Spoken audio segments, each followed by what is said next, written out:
concern about academic freedom and autonomy in academic institutions. And I just want to leave us with a question: what can individual members of the academia do in terms of raising the discussion on these issues and moving ourselves and safeguarding academic freedom and autonomy? On the issue of caste eradication, one thing I have to say is I was really struck while we were at the University of Hyderabad as to how so proud the administration was, in a sense, about their high inclusivity index and all that. Subrat already said that the University of Hyderabad in particular seems to comply really well with building a diverse student body, faculty body, staff body. But obviously universities cannot stop there, because if they do, then the university just becomes, or any academic institution for that matter, just becomes sort of a reflection of what happens outside. And although he presented what the perspective of the Dalit ABVP student was, that there is no discrimination because we are not told to sit separately in classes and that sort of thing. I think that brings us to that point that it is not sufficient for the privileged classes, shall we say, to just be willing to share spaces with the historically marginalized. I mean, one can draw analogies from the gender arena here, where it's very common in academic institutions to see this very sort of encouraging attitude towards women, by well-meaning academic members, but a huge resistance to treating them as their peers, treating them as equals. And I think that is where the rub is, that there is, even by the most benign, at most a patronizing attitude. There isn't this next step of the willingness to treat them as equals. And that is, to me, that is where the rub is, because in general, when confronted with the problem of discrimination in institutions, the reaction is that we need to uplift, we need to help, we need to bring the historically marginalized up to speed, remedial courses, all of that.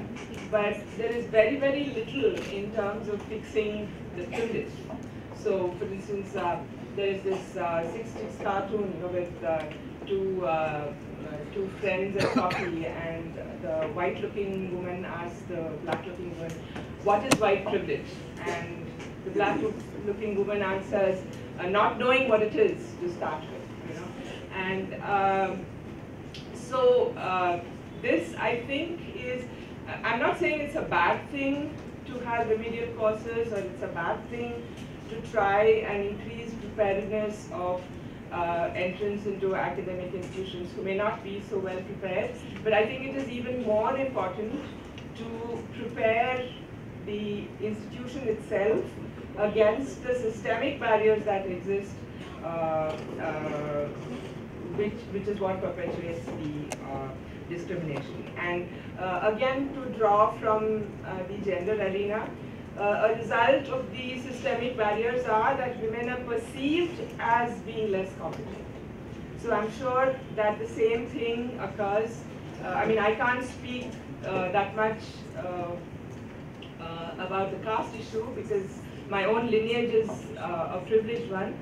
But I'm sure the same thing would get reflected there, where people who are labeled as being historically marginalized or being from the SCF quota or reserve category or whatever, are perceived as being less competent, less prepared, and so on, than they actually are.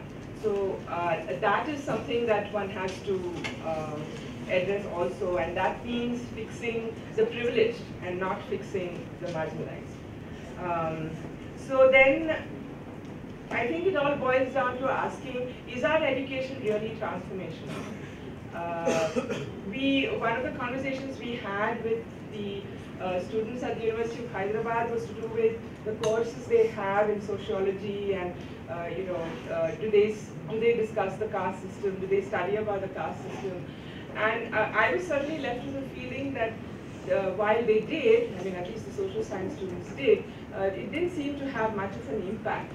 And that seems to be reflected in the presentation that the law school students made here, where you've had all these courses over the years, but it seems that they don't really have a real impact. And that is definitely a problem, and the problem is even worse because in the Indian educational system, people like me who've chosen the science stream, when I was 14 or whatever, I mean, I've never studied. I have a PhD degree, which is the highest degree I could possibly get, but I have never studied about the caste system, for example, which is such an all-pervasive phenomenon in the society around us. And, so unless our education is transformational, it may in some sense lose its purpose. So I think I was very happy to hear about the census that the law school has done, which you talked about at the beginning of the session.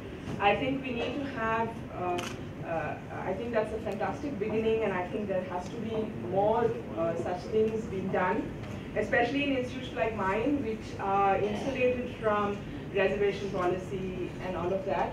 But we also need to ask about our educational system, not just at the, not just higher education, but also lower primary level education and so on. And unless it is transformational, isn't it losing its core purpose?